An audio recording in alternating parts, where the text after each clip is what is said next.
দেখতে হবে।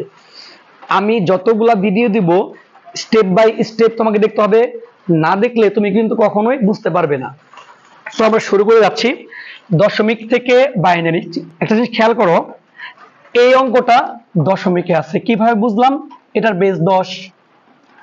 যারা এই বেস বা এইগুলা বুঝতেছো না তারা অবশ্যই আমার সংখ্যা পদ্ধতির যে প্রাথমিক ক্লাসটা আছে ওইটা অবশ্যই দেখবে, তাহলে তোমরা বুঝতে পারবে যে কোন সংখ্যা পদ্ধতি আমরা দেখে চিনতে পারবো কিভাবে কোনটা। তো দেখো এটার বেস 10 অর্থাৎ এটা দশমিকে আছে। এটা এখানে আমি 2 লিখে রাখছি, অর্থাৎ এটা কার বেস? বাইনারি বেস, অর্থাৎ আমরা বাইনারিতে রূপান্তর করব। দেখো এই যে এই পয়েন্টটার নাম হচ্ছে রেডিক্স পয়েন্ট। এই বিন্দু দ্বারা ভগ্নাংশ এবং পূর্ণাংশকে পার্থক্য করে বোঝানো হয়, তাকে বলা হয় রেডিক্স পয়েন্ট। এই অংশটুকু হচ্ছে পূর্ণাংশ আর এই অংশটুকু হচ্ছে ভগ্নাংশ। তো আমরা যখন দশমিক থেকে বাইনারিতে রূপান্তর করব, আমাদেরকে পূর্ণাংশকে একভাবে করতে হবে এবং ভগ্নাংশকে আরেক ভাবে করতে হবে। তাহলে আমরা শুরু করতেছি। আমরা প্রথমে পূর্ণাংশকে করতেছি। দেখো 26, তো 26 কে আমরা বাইনারিতে রূপান্তর করব। আমাদের মনে রাখতে হবে বাইনারি বেস 2, তো এখানে আমরা বাইনারি বেস দ্বারা ভাগ করব। দেখো নরমালি বাইনারি বেস দ্বারা যদি আমরা ভাগ করি 26 কে, তো আমরা 26 কে বাইনারি বেস দ্বারা ভাগ করলে কয়বার যায়? 13 বার ভাগ যাচ্ছে। এখানে 13 দুগুণে 26, ভাগশেষ 0। তো দেখো আমাকে এইখানে লিখতে হবে ভাগফলটা 13, আর এখানে একটু বড় লম্বা দাগ দিয়ে, এটা কিন্তু বিয়োগ না, এটা একটা দাগ, এই দাগ দিয়ে ভাগশেষটা এখানে লিখতে হবে তোমাকে। ভাগশেষ কত? 0। ওকে, দেন আবার আমি এটাকে 2 দিয়ে ভাগ দিব। এখন নরমালি 13 কে 2 দিয়ে ভাগ করলে কয়বার যায়? 6 বার। 13 তে 6 দুগুণে 12, ভাগশেষ 1। চিন্তা করো আমি এখানে লিখবো ভাগফলটা 6, আর এই যে ভাগশেষটা এই দাগ দিয়ে এখানে ভাগশেষটা লিখবো। দেন সেম আবার 2 দিয়ে ভাগ দিব। এখন আমরা বুঝতেছি 6 কে আমরা 2 দিয়ে ভাগ দিলে কয়বার যায়? 3 বার, ভাগশেষ 0, অর্থাৎ ভাগফলটা এইখানে, ভাগশেষটা এইখানে। আবার যদি আমি 3 কে 2 দ্বারা ভাগ করি, তাহলে 2 দ্বারা ভাগ করলে একবার ভাগ যায়, ভাগশেষ 1, অর্থাৎ ভাগফল 1 লিখলাম আর ভাগশেষটা দাগ দিয়ে এখানে লিখলাম। দেন আবার 2 দিয়ে ভাগ। এখন একটা জিনিস খেয়াল করো, এইটা ছোট হয়ে গেছে, এইখানে বড় হয়ে গেছে, তাহলে অবভিয়াসলি 2 দিয়ে কিন্তু 1 কে ভাগ করা যায় না। যখন দেখবে এইটা ছোট এইটা বড়, তাহলে বুঝবে ভাগ করা যাচ্ছে না। তাহলে তুমি এইখানে ভাগশেষ 0 লিখে এটা দিবে, আর যেহেতু এটাকে ভাগ করতে পারে নাই এটা 1 লিখবে। আমি আবার শর্টলি বোঝাচ্ছি, এখানে এইটা ছোট এইটা বড় হয়ে গেলে এখানে 0, এখানে যা আছে এটা এখানে লিখে দিবে। যখনই আমার অঙ্কটা এখানে 0 আসবে তখনই অঙ্ক শেষ। আচ্ছা, আমাদের পূর্ণাংশ কাজটা শেষ হয়ে গেছে, এখন আমরা ভগ্নাংশ যাব। ভগ্নাংশ এখানে 0.76, দেখো এখানে 0.76 আছে। ভগ্নাংশকে আমরা 2 দ্বারা ভাগ করেছি, আর পূর্ণাংশকে আমরা 2 দ্বারা ভাগ করেছি। তো ভগ্নাংশকে আমরা 2 দ্বারা গুণ করতে হবে, যেমন গুণ 2। এখন নরমালি ক্যালকুলেটর প্রেস করলে 76.76 গুণন 2, এটা আসবে 1.42 তোমার ক্যালকুলেটর ইউজ করবো অবশ্যই। তো দেখো এখানে একটা দাগ দিয়ে দিবে এইভাবে বোঝার জন্য। এইটা গুণ করার পরে এই অংশটা আসছে। এখন এই একটা হচ্ছে পূর্ণাংশ, দশমিকের পরেরটুকু হচ্ছে ভগ্নাংশ। পূর্ণাংশটা আমি এই পাশে লিখবো 0.42, এই পাশে লিখবো।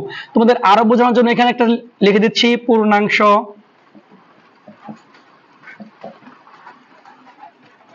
ভগ্নাংশ। খেয়াল করো আমি এই অংশটাকে 2 দ্বারা গুণ করেছি, গুণ করলে আমার এইটা আসছে 1.42। দেখো একটু মিস্টেক হয়ে গেছে, সরি, এখানে 52 হবে, 52 হয়েছে। তো আমরা এই 52 চিন্তা করো, তো দশমিকের আগে যেটা থাকবে সেটা অবশ্যই এইখানে লিখতে হবে, আর দশমিকের পরেরটা এই পাশে, অর্থাৎ ভগ্নাংশটা ভগ্নাংশের পাশে লিখবা, প্লাস আবার এখানে গুণ দিবে 2 দিয়ে। এখন মনে রাখবে এই যে আমরা 2 দিয়ে গুণ করতেছি, অবশ্যই এটা পয়েন্টের এই অংশকেই করতে হবে, অর্থাৎ 0.52কেই করতে হবে, 1 কিন্তু করা যাবে না। তাহলে দেখো আমরা 0.52 গুণন 2 অর্থাৎ এটা আসবে 1.04। ওকে, তাহলে দশমিকের আগে 1 আছে, এই পাশে লিখবো, আর 0.04 এই পাশে, অর্থাৎ ভগ্নাংশটা ভগ্নাংশের পাশে, পূর্ণাংশটা পূর্ণাংশের পাশে, গুণন আবার 2। এখন আমরা কাকে গুণ করব? শুধু এই পয়েন্টের পরের অংশকেই 2 দ্বারা গুণ করব, আমি কিন্তু পূর্ণাংশকে গুণ করতে পারছি না। তাহলে 0.4 গুণন 2, অর্থাৎ এটা গুণ করলে আসবে কত? 0.08 এইটা আসবে।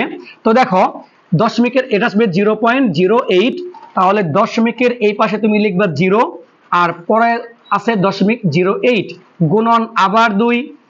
এখন আমরা শুধু ভগ্নাংশ অর্থাৎ 0.08 গুণন 2 এটা আসবে 0.16, তাহলে আমরা এই পাশে 0.16 লিখবো। আবার যদি গুণ দেই তাহলে কত আসবে? 0.32, অর্থাৎ এই পাশে 0 এই পাশে 32। দেখো একটু চিন্তা করো, এইভাবে কিন্তু আমার অঙ্কটা যাবে যাবে যাবে, শেষ হচ্ছে না।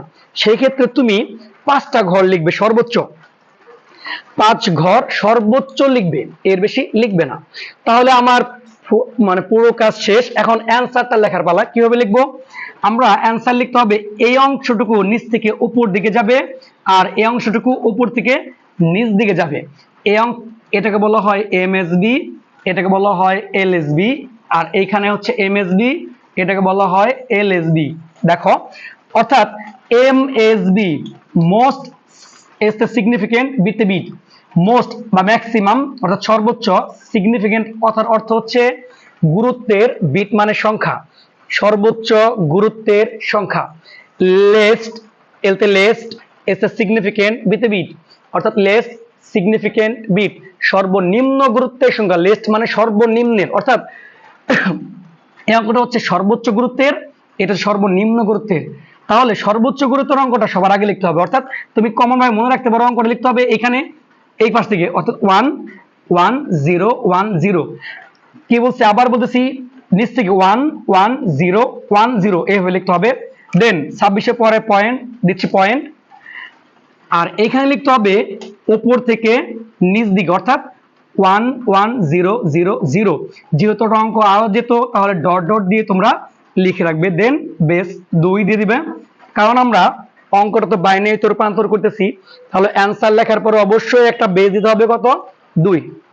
আশা করি সবাই বুঝতে পারছো। তো আমি তোমাদের আরেকটু ক্লিয়ার করার জন্য আরেকটা অঙ্ক দেখাচ্ছি এখানে, সেটা হচ্ছে 12.75 অঙ্ক আছে, এটা আছে দশমিকে, আমরা এটা বাইনারিতে করব। তাহলে 12কে আমরা দশমিকের আগেরটুকু 2 দিয়ে ভাগ, অর্থাৎ 6 বার যাচ্ছে, ভাগশেষ 0। আবার 2 দিয়ে ভাগ করলে 3 বার যাচ্ছে, ভাগশেষ 0। আবার 2 দিয়ে ভাগ করলে 1 বার যাচ্ছে, ভাগশেষ 1। আবার 2 দিয়ে ভাগ করলে 0, অর্থাৎ এখানে ছোট এটা বড়। দেন এটা ছোট হলে এই পাশে 0 লিখে এইটাই লিখে দেবো এখানে, শেষ। দেন আমি এই পাশে লিখবো পূর্ণাংশ, এটা ভগ্নাংশ। খেয়াল করো 0.75, অবশ্যই এটা 2 দিয়ে গুণ করতে হবে। এখন 0.75 গুণন 2, অর্থাৎ এটা কত আসে? 1.5। তাহলে পূর্ণাংশের পাশে 1, এ পাশে কত? 5 গুণন আবার 2, অর্থাৎ 0.5 গুণন 2 কত আসে? দেখো 0.5 গুণন 2 সরাসরি 1 আসে, অর্থাৎ ভগ্নাংশের অংশ আসতেছে না এখানে। তাহলে আমি শুধু একটা কিন্তু শুধু পূর্ণাংশ, অর্থাৎ এই পাশে লিখতে হবে, যেহেতু ভগ্নাংশ এখানে নাই তাহলে অঙ্কটা শেষ। দেন আমাকে অ্যান্সার লিখতে হবে নিচ থেকে উপর দিকে, উপর থেকে নিচ দিকে, অর্থাৎ 1 1 0 0 পয়েন্ট, এইখান থেকে নিচ উপর দিকে, সরি উপর থেকে নিচ দিকে 1 1। এইখানে আর ডট ডট দিতে হবে না, কারণ অঙ্কটা নিচ থেকে যাচ্ছে না, তাহলে অর্থাৎ এখানে অ্যান্সার। তো আশা করি সবাই বুঝতে পেরেছো। নেক্সট ক্লাসে তোমাদেরকে আমি দশমিক থেকে অক্টাল এবং হেক্সাডেসিমাল দেখাবো, খুবই ইজি। তো সবাইকে ধন্যবাদ, আসসালামু আলাইকুম।